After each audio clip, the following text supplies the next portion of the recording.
नमस्कार दोस्तों, स्वागत है आपका पॉलिटिकल व्यूज़ में। लोकसभा चुनाव 2024 ओपिनियन पोल के पहले भाग में हमने आपको 9 राज्यों की उन 140 सीटों का अनुमान बताया था जहां बीजेपी और कांग्रेस के बीच सीधी टक्कर है। अब हम बढ़ते हैं ओपिनियन पोल के दूसरे भाग की तरफ। इसमें हम उन 8 राज्यों की 269 लोकसभा सीटों का अनुमान आपको बताएंगे जब बीजेपी की सीधी टक्कर क्षेत्रीय दलों या महागठबंधन के साथ होगी एवं कांग्रेस पार्टी का रोल बहुत सीमित रहने वाला है। बात करें पिछले लोकसभा चुनाव के नतीजों की तो 2019 के चुनाव में इन 269 सीटों में से बीजेपी गठबंधन को 193 सीटों पर जीत मिली थी। कांग्रेस गठबंधन को 12 सीटें एवं अन्य पार्टियों को 60 सीटें प्राप्त हुई थी। अगर पार्टियों की बात करें तो बीजेपी को अपने दम पर 269 में से 150 सीटें मिली थीं।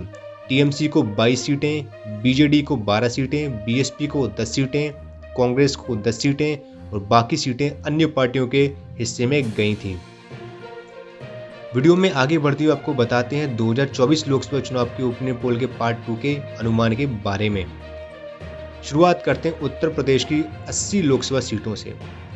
2019 में एसपी, बीएसपी, आरएलडी ने महागठबंधन करके बीजेपी को हराने का प्रयास किया था, जो कि विफल रहा। 2024 के लिए बीएसपी ने अकेले ही चुनाव लड़ने की घोषणा कर दी है, जबकि उम्मीद है कि एसपी, आरएलडी और कांग्रेस का गठबंधन होगा। तो वहीं बीजेपी का अपना दल और निषाद पार्टी के साथ पहले से ही गठबंधन है तथा ओपी राजभर की पार्टी एसबीएसपी की एनडीए में वापसी हो चुकी है।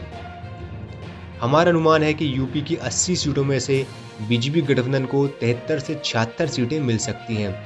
एसपी को 3 से 6 सीटें मिलेंगी, कांग्रेस को 0 से 1 सीट मिल सकती है, जबकि बहुजन समाज पार्टी का तो खाता भी नहीं खुलेगा। दूसरा राज्य है महाराष्ट्र, जिसमें लोकसभा की 48 सीटें हैं। 2019 में बीजेपी और शिवसेना गठबंधन ने 42 सीटों पर जीत दर्ज की थी। वर्तमान में बीजेपी, शिवसेना और अजीत पवार वाली पार्टी एनसीपी गठबंधन सहयोगी हैं। तो दूसरी तरफ महाविकास आघाड़ी में कांग्रेस, शरद पवार की एनसीपी और उद्धव ठाकरे की शिवसेना शामिल है। हमारे अनुसार बीजेपी गठबंधन को महाराष्ट्र में 35 से 40 सीटें मिल सकती हैं। महाविकास आघाड़ी को 8 से 13 सीटें मिलेंगी और अन्य पार्टियां 0 से 1 सीट जीत सकती हैं। तीसरा राज्य है वेस्ट बंगाल, जिसमें 42 सीटें आती हैं। 2019 के लोकसभा चुनाव में बीजेपी ने 18 लोकसभा सीट जीतकर सबको चौंका दिया था, जबकि टीएमसी 22 सीटों पर जीती थी। 2021 विधानसभा चुनाव के बाद बंगाल में बीजेपी पूरी तरह से खत्म हो चुकी थी, लेकिन पंचायत चुनावों के बाद बीजेपी ने अच्छी वापसी की, जिसमें शुभेंदु अधिकारी का बहुत बड़ा रोल है। हमारा अनुमान कहता है कि बीजेपी की सीटों का आंकड़ा 16 से 20 के बीच रह सकता है। टीएमसी को 21 से 25 सीटें मिल सकती हैं और कांग्रेस सीपीएम को 1 से 3 सीटें मिलने का अनुमान है। चौथा राज्य है बिहार, जिसमें लोकसभा की 40 सीटें आती हैं। बिहार में अभी बीजेपी का एलजेपी और हम के साथ गठबंधन है और उपेंद्र कुशवाहा भी बीजेपी के साथ ही चुनाव लड़ने वाले हैं। तो वहीं महागठबंधन में आरजेडी, जेडीयू, कांग्रेस और लेफ्ट फ्रंट शामिल है। हमारा अनुमान कहता है कि बीजेपी गठबंधन बिहार में 26 से 30 सीटें जीत सकता है, जबकि महागठबंधन को 10 से 14 सीटें मिलने का अनुमान है। पांचवा राज्य है ओडिशा, जिसमें 21 लोकसभा सीटें हैं। यहाँ बीजेपी का मुख्य मुकाबला बीजेडी से है। यहाँ बीजेपी को 6 से 9 सीटें, बीजेडी को 12 से 15 सीटें एवं कांग्रेस को 0 से 1 सीट मिल सकती है। अगला राज्य है तेलंगाना, जिसमें 17 सीटें हैं। 2019 के लोकसभा चुनाव में बीजेपी यहाँ दूसरे नंबर पर रहते हुए 4 सीटें जीतने में सफल रही थी।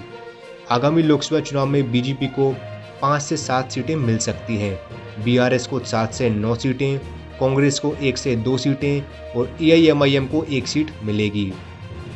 सातवां राज्य झारखंड, जिसमें 14 लोकसभा सीटें हैं।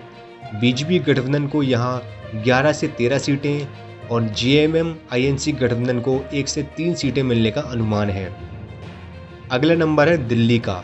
भले ही 2024 में आम आदमी पार्टी अकेले चुनाव लड़े या फिर कांग्रेस और आम आदमी पार्टी मिलकर चुनाव लड़े, दिल्ली की सातों लोकसभा सीट बीजेपी ही जीतने वाली है, जबकि कांग्रेस और आम आदमी पार्टी का खाता भी नहीं खुलेगा।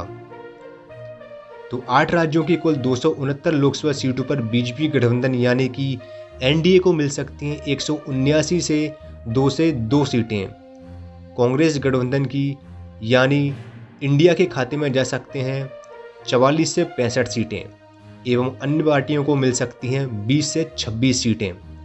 अगर प्रमुख पार्टियों की बात की जाए तो 269 में से बीजेपी को अकेले अपने दम पर मिलेंगी 161 से 178 सीटें, टीएमसी 21 से 25 सीटें, बीजेडी 12 से 15 सीटें और कांग्रेस 7 से 13 सीटें जीत सकती है।